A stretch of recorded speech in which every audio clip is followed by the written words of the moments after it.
En effet, il est une intensité toute naturelle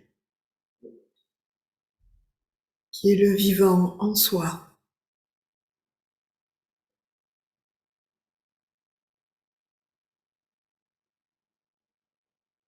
Et cette intensité, lorsqu'elle n'est pas vraiment vécue, ressentie,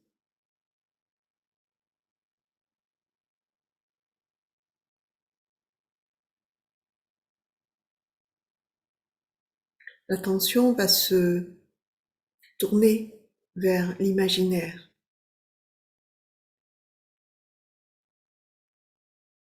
qui provoque du coup des ressentis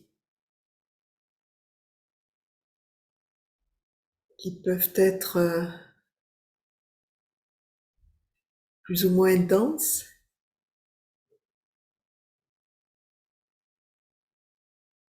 autant dans le plaisir que dans la souffrance. Mais quelque chose a lieu au niveau du ressenti. Je me sens vivant.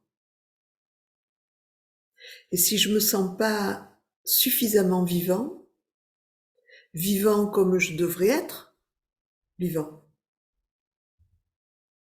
effectivement, il y a un refuge qui se trouve au niveau de l'imaginaire.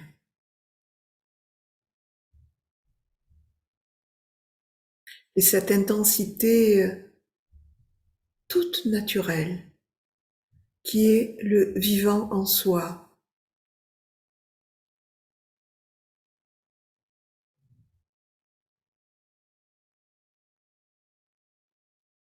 n'est pas vécue.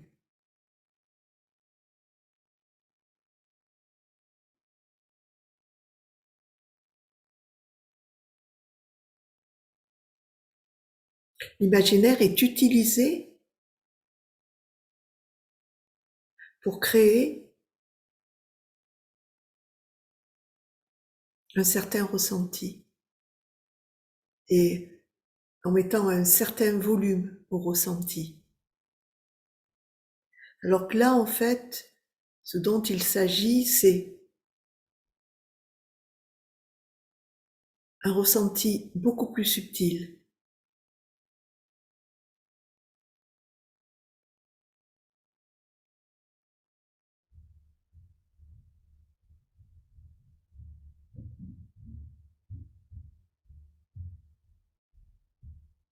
Qui se découvre dans le rester tranquille,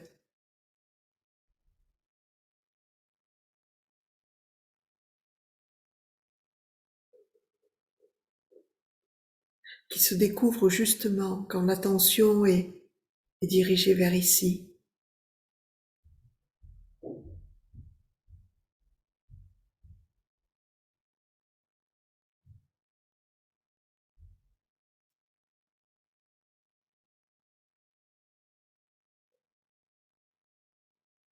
Donc au moins l'attention part dans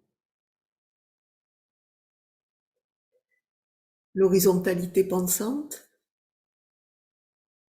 au plus la verticalité se fait jour et s'incarne.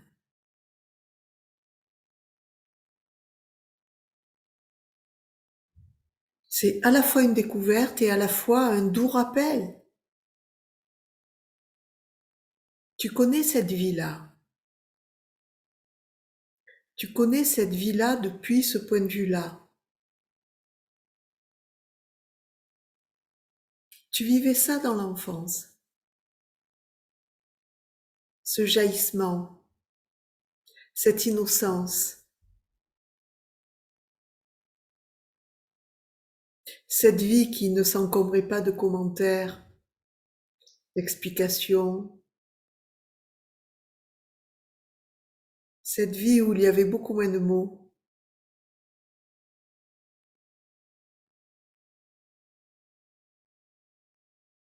Alors c'est quoi? Une vie avec beaucoup moins de mots.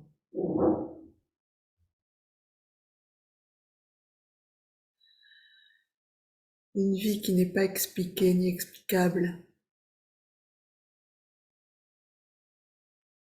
Une vie qui cherche pas sans arrêt la cause de toute chose.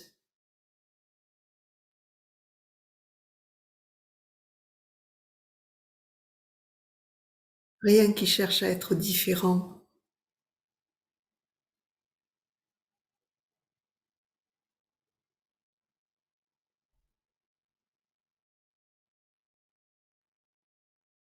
Qu'il est bon, qu'il est doux de vivre pas après pas, pas après pas.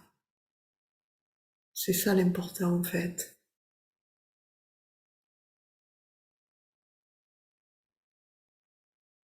C'est quand le pas en cours est complètement en raccord avec ton être.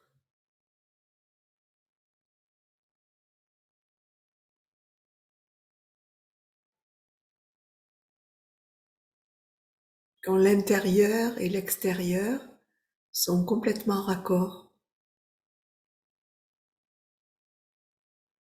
Il n'y a plus d'intérieur ni d'extérieur. Quand tu es vraiment avec ce qui est, tu disparais.